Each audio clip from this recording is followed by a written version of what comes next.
A TNA wrestler gets scheduled for surgery, wrestlers leaving the company, and fallout from Tessa Blanchard's return. Hello, everyone, and welcome to another episode of Sudden Impact, your premier destination for all news TNA wrestling. I'm John, and without further ado, let's get started.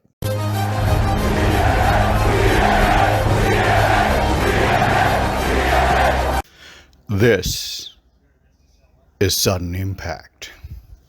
So, as reported earlier on this channel, Alexander Hammerstone is scheduled to have surgery on his knee. This comes after he injured his knee during the Turning Point Turkey Bowl match in November. Now, this was the reason why he missed the final Resolution three-way tag team match, where he was teaming with Jake Something to face PCO and Sami Callihan, as well as the Rascals. So this is very unfortunate, as Hammer Something were just picking up momentum and working their way towards a tag team championship match against the Hardys. I'm not sure when Hammerstone will return from his injury, but knee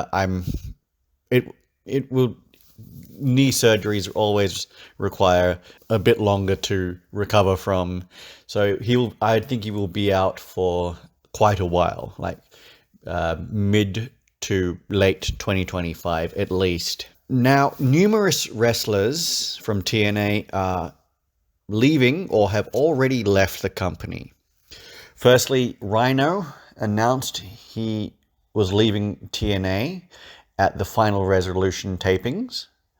It is the same for Trent Seven, as well as AJ Francis's contractual obligations were completed after the set of tapings as well.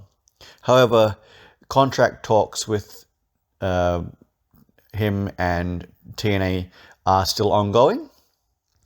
Also, TNA ring announcer Jade Chung also informed the company of her plans to leave upon her contract expiring at the end of 2024.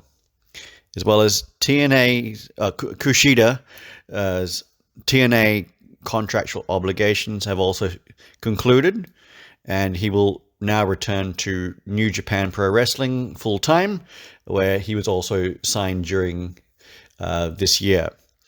Now, TNA says that he is on good terms with the company and that there is possibility of future appearances. This, however, comes after a report from Pro Wrestling Insider stating that Anthem, the owners of TNA, were asking the wrestlers to take a pay cut to re-sign with them.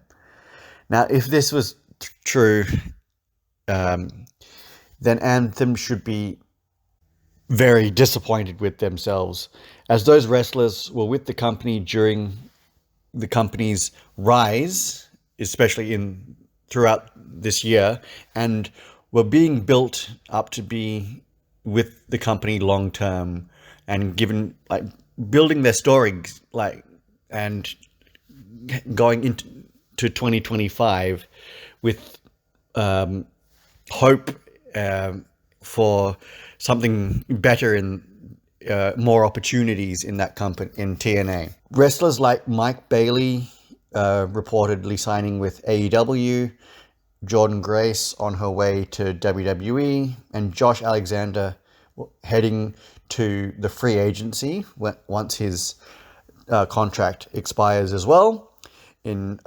mid-February. Makes sense now. And also, TNA has got the hottest act in wrestling, Joe Hendry, and he has attracted the interest of WWE and numerous other companies who are hoping to sign him as soon as his contract expires in 2025. Now, and also the rumors that current world champion Nick Nemeth is also planning to leave when his contract is up as well.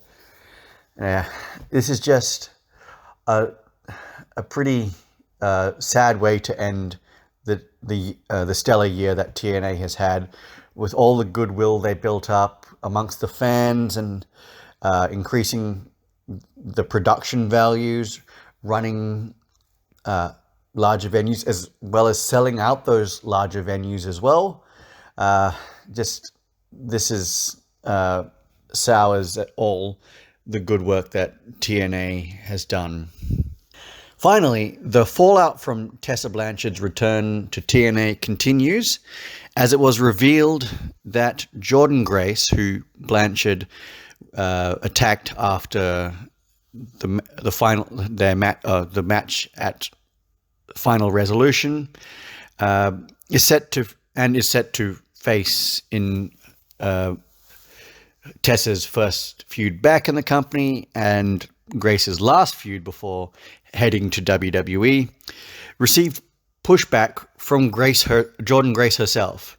Now, this is due to the controversial and checkered past that Tessa Blanchard has had, both in wrestling, before she came to TNA, and then especially during the latter stages of her time in TNA, once it was revealed that she had done all these things before coming to TNA. Now, there is one person that is in TNA that has thrown their support behind Tessa. Now, Moose recently took to X to defend Tessa Blanchard. Not saying that what Tessa did was right, but I believe that everyone deserves a second chance. But the second chances for Tessa Blanchard have seemingly run out, basically, because she was basically made the world champion in TNA, and then held the championship hostage, like the physical championship, so much so that the company had to fire her and send someone to actually get the physical championship from her. And then she went on to appear in Women of Wrestling, the reboot of that, became their champion as well, but also because of her attitude, it was also let go, and that was all within a very short amount of time. And so, given all the previous things that she's done in her past, TNA did take a gamble with bringing her back. And it's also viewed that if Tessa's return goes well and doesn't cause any more controversy, that a potential WWE contract would be in the offing. Now,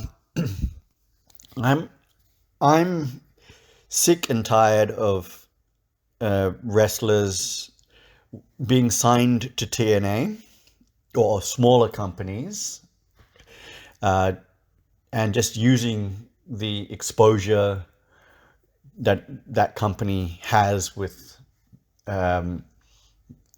just to showcase themselves to the bigger companies. Now, this has been the case with TNA over the past few years, and even going back into the past. I don't like it. It's just okay. So let me know what you think about Tessa's return and any of the other stories mentioned in the comment section. So that's all for this episode. Remember to like, share, and subscribe to this channel. Leave your comments down below and ring the bell for notifications. Until next time, I'm John, and this has been Sudden Impact.